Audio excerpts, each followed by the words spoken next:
Hello दोस्तों, आपका मेरे चैनल LT हिंदी में बहुत बहुत स्वागत है।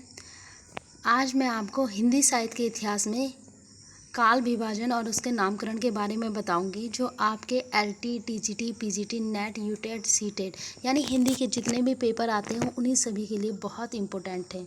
चलिए स्टार्ट करते हैं अपनी वीडियो। पहला हमारा है हिंदी के प्रमुख इतिहासकार द्वारा किए गए काल विभाजन। अब देखिए, इसमें आता है आपका जॉर्ज गियर्सन का काल विभाजन। जॉर्ज गियर्सन ने अपना काल विभाजन किस किस आधार पर किया था? नंबर 1 चारण काल, नंबर 2 जायसी की प्रेम कविता, नंबर 3 मुगल दरबार, नंबर 4 रीति काव्य, फिर 18वीं सदी का काव्य, महारानी विक्टोरिया के शासन में हिंदुस्तान, 15वीं शताब्दी का धार्मिक पुनर्जागरण, ब्रज का कृष्ण संप्रदाय, तुलसी के अन्न परिवर्तित, कंपनियों के शासन में हिंदुस्तान। यानी आपको कहते हैं, जो जॉर्ज गियर्सन का काल विभाजन है वो ज़्यादातर नहीं पूछा जाएगा। अगर पूछा भी जाएगा तो एक चारण काल बहुत इम्पोर्टेंट है, ये पूछा जाएगा, और सारी चीज़ें नहीं पूछे जाएंगे, लेकिन आपके नॉलेज के लिए मैंने आपको बता दिया। नेक्स्ट आपका आता है मिस्र बंधु का काल विभाजन। अब देखिए, मिस्र बंधु के काल विभाजन में क्या है? प्रारंभिक काल, यानी मिस्र बंधु का जो काल विभाजन हुआ था, उन्होंने कहते हैं उसको प्रारंभिक काल कहा था। तो प्रारंभिक काल उनका स्टार्ट होता था 700 से लेके 1343 तक। नेक्स्ट आपका माध्यमिक काल। माध्यमिक काल शुरू हुआ आपका 1445 से 1560 तक। अलंकृत काल 1681 से 1680 तक। और परिवर्तन काल 1890 से 1924 तक। वर्तमान काल 1926। तो आपको ये पूछ लिया जाएगा कि प्रारंभिक काल किसने कहा, तो आपको बताना होगा प्रारंभिक काल मिस्र बंधु ने कहा, या अलंकृत काल किसने कहा है, तो मिस्र बंधु ने। तो आपको ये सारे याद करने पड़ेंगे, और साथ साथ ही इनकी जो डेट है वो भी याद करके चलना पड़ेगा, क्योंकि ऐसे कभी कभी क्वेश्चन में पूछ लिया जाता है कि 700 से 1343 से का जो काल विभाजन किया था वो किस कहते लेखक ने किया था। तो आप बता सकते हैं वो मिस्र बंधु ने किया था, या ये जो काल विभाजन है वो कब का है, तो प्रारंभिक काल है। तो आपको ऐसे करके चलना पड़ेगा।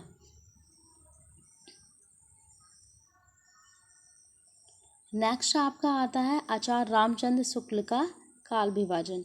अब देखिए, आचार्य रामचंद्र शुक्ल का काल विभाजन सबसे ज़्यादा इम्पोर्टेंट है, क्योंकि इनके ही काल विभाजन को सबसे सटीक माना गया है। तो नंबर 1 है आपका आदिकाल। देखिए, आदिकाल को वीरगाथा काल भी कहा गया है, जैसे इन्होंने डिवाइड करा है, तो आदिकाल को वीरगाथा काल कहा गया है। और उसकी सन है 1050 से 1375 तक। पूर्व माध्यमिक काल। अब पूर्व माध्यमिक काल को क्या कहा गया है? भक्ति काल, और उसकी डेट है 1375 से 1700 तक। फिर उत्तर मध्यकाल। उत्तर मध्यकाल को कहा गया है रीति काल। रीति काल की डेट है 1700 से लेके 1900 तक। फिर है आपका आधुनिक काल को गद्य काल, यानी आधुनिक काल को क्या कहा गया है? गद्य काल कहा गया है, और गद्य काल की डेट है 1900 से लेके 1984। किताबों में ऐसे दिया है, वैसे अभी तक वर्तमान तक भी इसको लगाया जा सकता है। ठीक है, तो ये तो बहुत इम्पोर्टेंट है आपके लिए कि आचार्य रामचंद्र शुक्ल ने अपने काल विभाजन कितने किए हैं। जैसे काल विभाजन कितनी बार किया है? 4 बार। 4 बार किया है, और इन्होंने किस किस काल को क्या क्या नाम दिया है, तो ये नाम आपको याद रखने बहुत ज़रूरी है कि आदिकाल को वीरगाथा काल कहा है, पूर्व माध्यमिक काल को भक्ति काल कहा है, उत्तर मध्यकाल को रीति काल, और आधुनिक काल को गद्य काल कहा है। और ये सन भी आपको याद रखनी होगी, क्योंकि आचार्य रामचंद्र शुक्ल के बहुत बार क्वेश्चन आपके पेपर में पूछे गए हैं। नेक्स्ट आपका आता है राम कुमार वर्मा का काल विभाजन। देखिए, राम कुमार वर्मा का काल विभाजन में पहले आता है संधि काल। संधि काल की सन है आपकी 750 से 1000 तक। चारण काल। चारण काल के 1000 से 1375 तक। भक्ति काल 1375 से 1700 तक। फिर है आपका रीति काल रीतिकाल है आपका 1700 से 1900 तक, फिर आधुनिक काल 1900।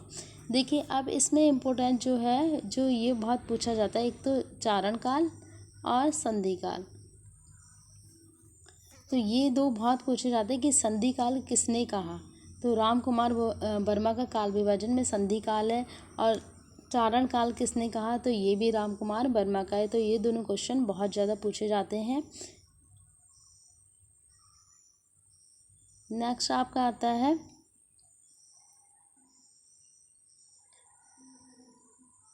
गणपति चंद का काल विभाजन।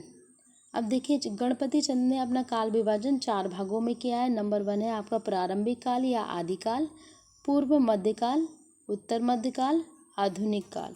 इन्होंने 4 प्रकार से किया है, और आपको ये बस इजी है, आपको याद करने की ज़रूरत है। नेक्स्ट आपका आता है, अब देखिए अब आता है आपके आदिकाल। अब ये बहुत इम्पोर्टेंट है, जिसको बहुत अच्छे से याद करते हुए चलना है। अब वीरगाथा काल किसने कहा, यानी आदिकाल को वीरगाथा काल किसने कहा, तो रामचंद्र शुक्ल ने। ये क्वेश्चन बहुत इम्पोर्टेंट है, ये बार बार क्वेश्चन पूछा गया है कि वीरगाथा काल को आदिकाल को वीरगाथा काल किसने किया, तो रामचंद्र शुक्ल ने। फिर है आदिकाल किसने किया, यानी आदिकाल को आदिकाल किसने कहा, हजारी प्रसाद द्विवेदी ने। नेक्स्ट है आपका चारण काल। देखिए अभी मैंने बताया था कि चारण काल बहुत इंपॉर्टेंट है। चारण काल किसने करा है, राम कुमार वर्मा ने। यानी आदिकाल को क्या कहा गया है, चारण काल। बीज बपन काल, ये क्वेश्चन भी आ चुका है आपका। आदिकाल को बीज बपन काल किसने कहा है, तो महावीर प्रसाद द्विवेदी ने कहा है। नेक्स्ट आपका है सिद्ध सामंत काल। तो सिद्ध सामंत काल किसने कहा है, राहुल सांकृत्यायन ने। यानी आदिकाल को सिद्ध सामंत काल राहुल सांकृत्यायन, ये ग्रुप सी में भी आ चुका है, और टीजीटी में भी ये क्वेश्चन आ चुका है आपका। नेक्स्ट है आदिकाल को आरंभिक काल किसने कहा है, तो मिश्र बंधु ने कहा है। नेक्स्ट है आपका प्रारंभिक काल। अब देखिए प्रारंभिक काल किसने कहा है, गणपति चंद ने, आपने पीछे पढ़ लिया है। आधार काल, आधार काल किसने कहा है, मोहन अवस्थी ने। आधार काल वाला भी क्वेश्चन आ चुका है।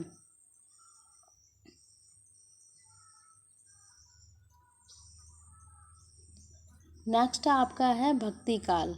अब देखिए भक्ति काल को किसने क्या क्या काल कहा है, ये पढ़ लेते।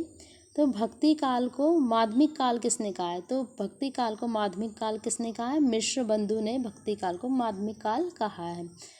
भक्ति काल को भक्ति काल कहा है रामचंद्र शुक्ल ने, डॉक्टर राम कुमार वर्मा ने, और हजारी प्रसाद द्विवेदी ने।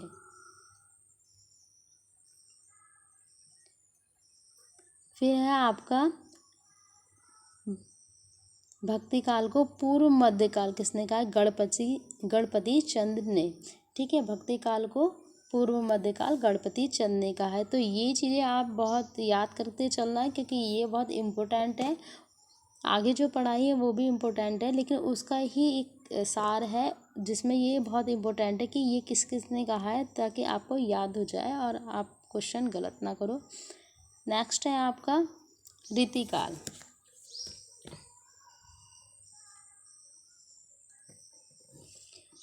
तो रीतिकाल को देखो मिश्र बंधु ने क्या कहा है, अलंकृत काल। ठीक है, और रीतिकाल किसने कहा है, रीतिकाल कहा है आचार्य रामचंद्र शुक्ल ने, डॉक्टर राम कुमार वर्मा ने, हजारी प्रसाद द्विवेदी ने। यानी रीतिकाल कहा है। नेक्स्ट है आपका श्रृंगार काल। देखिए श्रृंगार काल रीतिकाल को किसने कहा है, विश्वनाथ त्रिपाठी ने आपका श्रृंगार काल कहा है। और कला काल कहा है आपका डॉक्टर भागीरथ मिश्र ने। यानी रीतिकाल को कला काल क्या किसने कहा है, डॉक्टर भागीरथ मिश्र ने। तो ये क्वेश्चन आए हुए हैं, तो आप इसको इग्नोर मत करना, आप इसको ज़रूर याद कर देना, ताकि आपका क्वेश्चन एक भी गलत ना हो।